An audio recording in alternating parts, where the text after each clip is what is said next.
The cold steel of the blade pressed against Jill's neck as the crowds jeered for her death.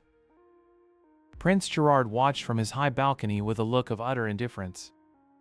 Jill realized too late that her years of service as the kingdom's shield meant nothing to the man she loved. As the axe fell, the world dissolved into a blinding white light that burned her vision. Suddenly, the smell of blood was replaced by the scent of fresh roses and expensive cologne. Jill looked down at her small trembling hands and realized they were no longer covered in scars. Beside her stood the younger Prince Gerard, smiling with that same practiced charm she now despised.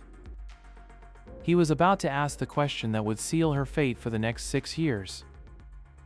Jill felt a wave of nausea as she realized she had returned to the very moment of his proposal. She knew that saying yes would lead to the battlefield, the betrayal, and finally the execution block. Looking around frantically for an escape, her eyes landed on a mysterious figure standing near the garden gates. It was a tall young man dressed in the black and gold of the Rave Empire, their sworn enemy.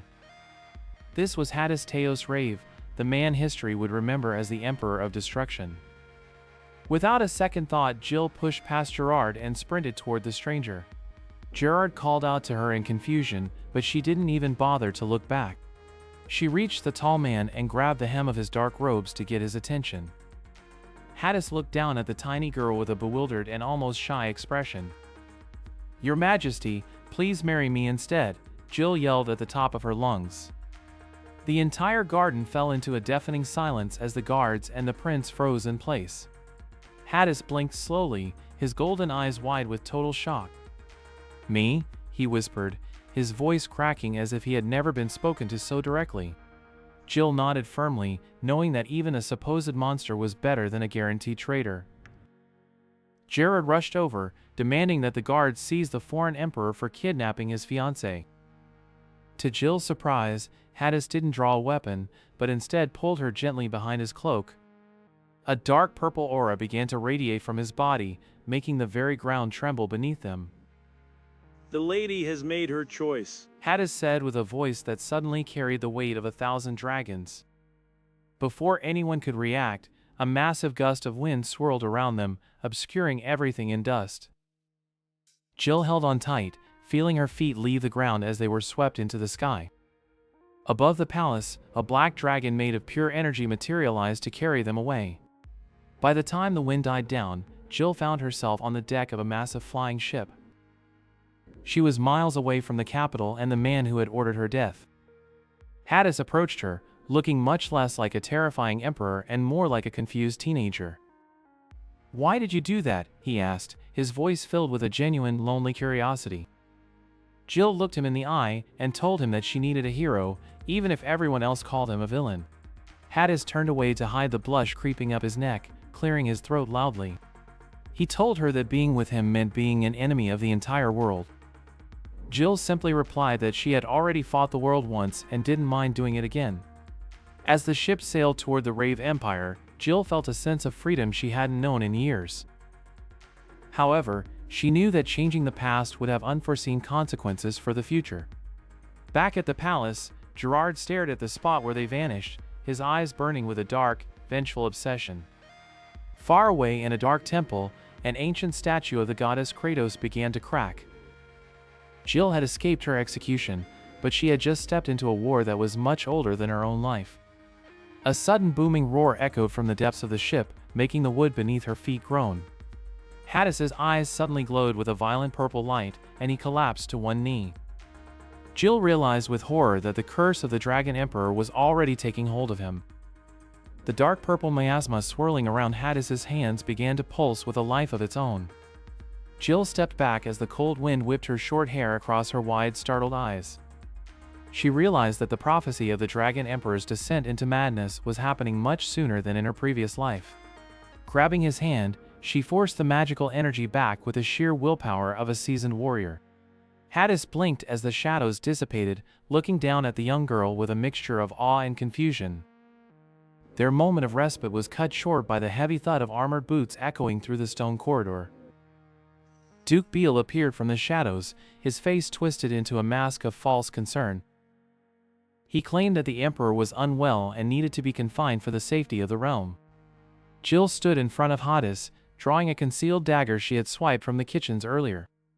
She declared that as the future empress, she would not allow anyone to touch her consort.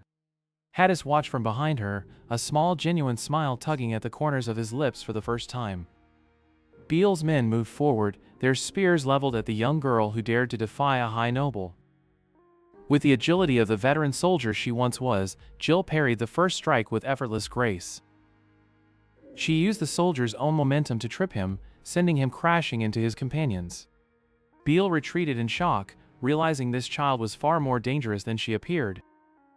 Once the soldiers were gone, Jill collapsed onto the floor, her small body trembling from the physical strain. Hadis knelt beside her, his long dark hair falling forward as he reached out a trembling hand. He whispered that the goddess Kratos had cursed him to be alone, and that staying with him would only bring her pain. Jill looked up, asking him to explain the nature of this ancient deity's grudge. Hadis described a time when the dragon god and the goddess Kratos fought for dominion over the world. Because he bore the dragon's soul, the goddess had decreed that no human would ever love him without suffering a terrible fate. Jill laughed, a sharp sound that echoed through the quiet night air. She told him that she had already died once and was not afraid of a goddess's temper tantrum. Hadis felt a strange warmth in his chest that had nothing to do with the dragon's power. Their conversation was interrupted by the smell of smoke drifting up from the lower levels of the palace. Beale had set fire to the archives to cover his tracks and eliminate the evidence of his embezzlement. Jill knew they had to save the documents as they contained the names of the rebellion's financial backers. She ordered Hadis to stay back, but he refused to let her face the flames alone. With a wave of his hand, he parted the flames, creating a safe passage for them to enter. Inside, they found a young scribe trapped under a fallen timber, gasping for air. Jill recognized him as Zeke, a future hero who would have died in this fire in the original timeline. Together, they pulled Zeke to safety just as the ceiling began to crumble. Jill clutched a leather-bound ledger to her chest, the key to bringing down the Duke. The next morning, the court was convened, and Jill presented the evidence of the Duke's treachery. Beale tried to deny it, but the Emperor's presence was so overwhelming that the other nobles turned on him. Hadis sentenced the Duke to exile, his voice echoing with the power of the Dragon Emperor. Jill felt a sense of accomplishment, knowing she had saved lives and stabilized the Empire. However, she knew that Beale was only a puppet for a much larger threat lurking in the shadows. In the distance, a messenger arrived bearing the seal of the Kingdom of Kratos, Jill's former home. The letter contained a demand for Jill's return, signed by the very man who had killed her. Jill felt a chill run down her spine as she realized Gerard was coming to claim his runaway bride. At that same moment, Hadis collapsed to his knees, clutching his head in agony. The curse of the goddess was reacting to the proximity of the Kratos royal bloodline. Jill rushed to him, but a wall of black fire erupted between them, cutting her off. Through the flames, she saw Hadis's eyes turn a cold, lifeless black as he looked at her like a stranger. Jill stared into the void of Hadis's darkened eyes as the purple flames licked the sky. The ground beneath her feet cracked as the Dragon Emperor's aura began to crush the surrounding buildings. Suddenly, a blinding flash of artificial white light cut through the gloom. Uncle George stepped forward from the shadows, wielding a sword that pulsed with a jagged, unstable radiance. He laughed as he claimed the throne was finally within his grasp. Jill realized George was using the fake sword to provoke the dragon's madness further. George swung the heavy blade, sending a shockwave of light directly at the catatonic Hadis. Jill leaped into the path of the attack, her own blade clashing against the divine imitation. The force of the impact sent a stinging numbness up her arms. She wouldn't let the man she chose fall back into the darkness of his past lives. Hadis let out a roar that sounded more like a beast than a human. The shadow of a great dragon began to manifest physically behind him. George ordered his remaining soldiers to strike now while the Emperor was losing control. Jill spun her sword in a blur, knocking away the spears of the approaching guards. Every move she made was calculated, a dance of steel she had learned in her previous life. Behind her, Hadis began to weep tears of golden ichor as the curse took hold. Jill turned back, ignoring a shallow cut on her shoulder from George's sword. She ran toward him, throwing her sword aside to prove she was no threat. George screamed at her to get away, charging with the fake holy blade leveled at her back. A giant black claw materialized and swatted George aside like an insect.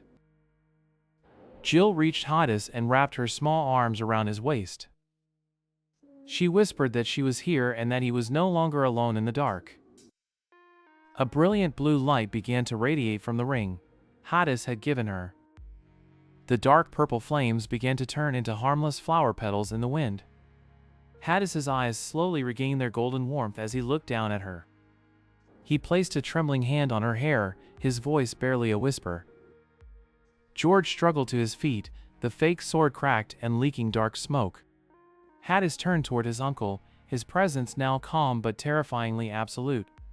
With a snap of his fingers, the shadows rose and stripped George of his title and armor. The remaining rebel soldiers dropped their weapons in immediate surrender. Jill felt the weight of the world lift as the goddess Kratos' influence finally faded. Hadis picked Jill up in his arms, holding her like the most precious treasure in the world. Dawn began to break over the Rave Empire, painting the sky in hues of gold and pink. In the following weeks, the people began to see their emperor not as a curse, but as a protector. Jill took her place as the future empress, though she often spent more time training the guards than at tea parties. On the day of their official engagement ceremony, the dragon god itself descended to bless them. Jill looked at the timeline she had rewritten and knew the future was finally theirs to keep. Hadis came up behind her and rested his chin on her shoulder, finally at peace with his soul. No more curses, no more betrayals, and no more blood-stained witches. Together, they stepped forward into a new age where love was the only magic that mattered.